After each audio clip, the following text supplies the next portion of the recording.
Le indagini sulla sparatoria di Fara sono ancora in corso e migliorano le condizioni dell'agente ferito. Ma la vicenda ha suscitato grande clamore e anche alcune polemiche. Il vicepresidente del Consiglio Veneto, Nicola Finco, richiama tutti alla calma in un momento di grande tensione. Solidarietà e vicinanza sia ai carabinieri ma anche ai vigili dell'Alto Vicentino, in particolar modo all'istruttore che è stato ferito e ovviamente anche tanti auguri di pronta guarigione.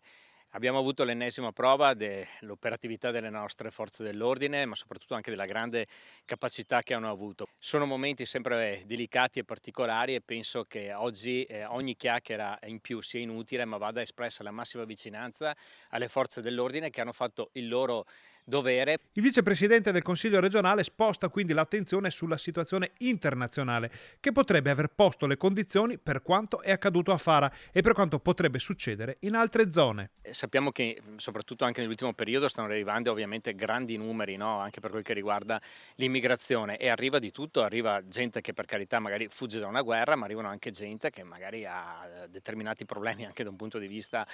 psichiatrico e poi quando sono sul territorio, se sono persone che non sono inserite, che non vengono che non si trovano un lavoro e che non vivono decentemente all'interno della nostra società, succede che poi questa gente gira tranquillamente per le strade. L'appello di Finco è quindi rivolto a chi governa il paese in questo momento. No, sembra sempre che succeda dall'altra parte del mondo il fatto particolare, ma oggi ce lo siamo trovati in casa e questo penso debba far riflettere soprattutto a livello centrale, a livello nazionale, il Ministro degli Interni, perché stiamo assistendo veramente ad arrivi importanti per quel che riguarda gli immigrati, ma questa gente non può arrivare ad essere disseminata sul territorio